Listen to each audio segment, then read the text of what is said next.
स्वागत है दोस्तों आपके अपने चैनल ऑन स्टडी क्लास पर। मैं आज आप लोगों को बायोलॉजी के कुछ इम्पोर्टेंट क्वेश्चन बताने वाला हूं, जिसमें से पहला क्वेश्चन है कि प्रकाश संश्लेषण क्या है, इसका रासायनिक समीकरण लिखे। ठीक है, तो इसका आप लोग जवाब में लिखेंगे कि पेड़ पौधों द्वारा कार्बन डाइऑक्साइड, जल एवं पर्णहरित के माध्यम से सूर्य के प्रकाश की उपस्थिति में ग्लूकोज का संश्लेषण करना प्रकाश संश्लेषण कहलाता है। इसका रासायनिक समीकरण आप देख पा रहे हैं कि CO2 यानी कार्बन डाइऑक्साइड, और इसमें क्या मिलेगा, H2O यानी जल मिलेगा, और ये क्या होगा, पर्णहरित यानी कि क्लोरोफिल होगा, जो कि हरे पेड़ पौधे के पास होता है। तो ये इसके उपस्थिति में और उसके पश्चात क्या चाहिए, सूर्य प्रकाश का होना अनिवार्य है। तो ये अपना खाना बना लेते हैं, क्या, C6H12O6 यानी ग्लूकोज, और ऑक्सीजन को रिमूव कर देते हैं। तो इसको हम कहते हैं प्रकाश संश्लेषण की क्रिया। तो आप जान गए हैं कि कार्बन डाइऑक्साइड यानी वातावरण में, यानी कि आपको ऐसे ध्यान में रखना है कि पेड़ पौधा क्या लेते हैं, कार्बन डाइऑक्साइड लेते हैं। तो हरा पेड़ पौधा ही होता है। तो यानी कि पेड़ पौधा द्वारा जो है वातावरण से कार्बन डाइऑक्साइड, नीचे से खनिज जल ले लेंगे और वो हरा ही होगा। ठीक है, तो यहाँ पर आप लिख सकते हैं पर्णहरित या क्लोरोफिल भी लिख सकते हैं वर्णक। और यहाँ पर सूर्य का प्रकाश की उपस्थिति होना चाहिए, तो ये खाना बना लेगा वो अपना। और आपको पता ही होगा कि पेड़ पौधा जो है ऑक्सीजन को क्या करता है, रिमूव करता है, निकलता है। तो निकालता है ऑक्सीजन, तो लास्ट में ऑक्सीजन आएगा और वही हम लोग लेते हैं। सो आपको याद ही होगा, तो ये ग्लूकोज बना लिया, जो कि उसका भोजन हो गया। तो चलिए अगले क्वेश्चन की तरफ अगर हम लोग बढ़े, तो अगला है उत्सर्जन की परिभाषा दे। उत्सर्जी पदार्थ क्या है, ये भी आपको बताना है। तो इसका क्या आंसर हम लोग लिखेंगे, तो इसका लिखेंगे कि उपापचय के समय बने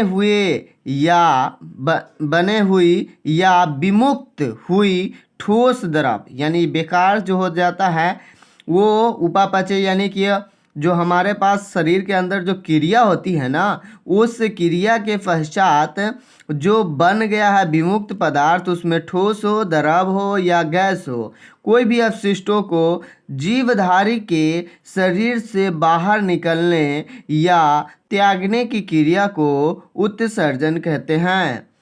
यानी कि किसी भी जीवधारी, यानी कि जीव जगत, यानी कि समझ पा रहे हो कि मनुष्य हो, जीव हो, कोई भी जो जीवित रहते हैं, वो क्या करते हैं, अपने अंदर की खराब चीज़, यानी कि कह सकते हैं कि बेकार चीज़ जो भी बन जाते हैं, उसको बाहर निकालने को क्या कहेंगे, उत्सर्जन कहेंगे। जिन पदार्थों को उत्सर्जित यानी निकाल दिया जाता है, उन्हें उत्सर्जी पदार्थ कहते हैं। जैसे कि CO2 हमारे अंदर बनता है, तो हम उसको क्या कर देते हैं, निकाल देते हैं। यूरिया हमारे जो पेशाब के माध्यम से होता है, वो बाहर इसी तरह से निकल जाता है। यूरिक अम्ल भी निकलता है, पसीना भी हम लोगों के अंदर में अगर कुछ प्रॉब्लम है तो कुछ यहाँ से भी गैस के द्वारा भी बॉडी से भी निष्कासित कर दिया जाता है।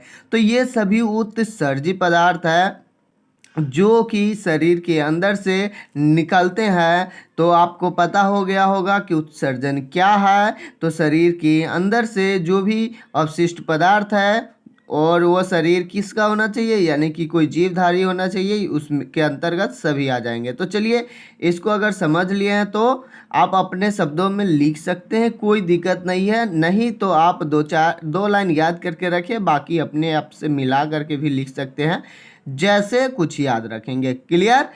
तो चलिए अगला जो क्वेश्चन है वो है कि मनुष्य में कितने प्रकार के दांत होते हैं, इनके नाम तथा कार्य लिखें। तो देखिए मनुष्य में 4 प्रकार के दांत होते हैं। पहला जो है वह है छेदक या कृतक, जिसका काम है काटने का। उसके पश्चात है भेदक या रदनक, ये काम करता है फाड़ने का। फिर होता है अग्रचवर्णक, इसका काम होता है चबाने का। और एक चवर्णक होता है और एक अग्रचवर्णक होता है। यानी कि चौ की बातें कर रहे हैं तो चौ दो तरह के होते हैं, जो कि एक आगे होता है एक पीछे होता है, और ये दोनों चबाने का ही कार्य करते हैं। तो दांत का भी प्रकार आप लोगों को ध्यान में हो गया होगा। तो आप लोग इसको ये ऑब्जेक्टिव में इस तरह से भी पूछा जा सकता है कि काटने का कौन सा दांत कार्य करता है, छेदक, भेदक, अचवर्णक, चवर्णक, इस तरह से। तो आप छेदक में टिक मार सकते हैं। तो इस तरह से अगर आप ध्यान में रखें तो आपका ऑब्जेक्टिव भी क्लियर हो जाएगा। तो ये क्वेश्चन इसी तरह का सीरीज चलते रहता है। अगर आप लोग मेरे चैनल पे नए हैं तो इसको सब्सक्राइब कर लीजिएगा, और जो भी मैथ के कमज़ोर स्टूडेंट है उसके लिए ये चैनल काफ़ी हेल्पफुल है। सो आप मेरे चैनल पर जा कर के मैथ का क्वेश्चन देख सकते हैं, और जो भी प्रॉब्लम हो उसका क्वेश्चन आप टाइप करके मैसेज कर सकते हैं। मैं उसका वीडियो अपलोड करने की कोशिश करूँगा। फिर मिलते हैं नेक्स्ट वीडियो में। Thank you for watching.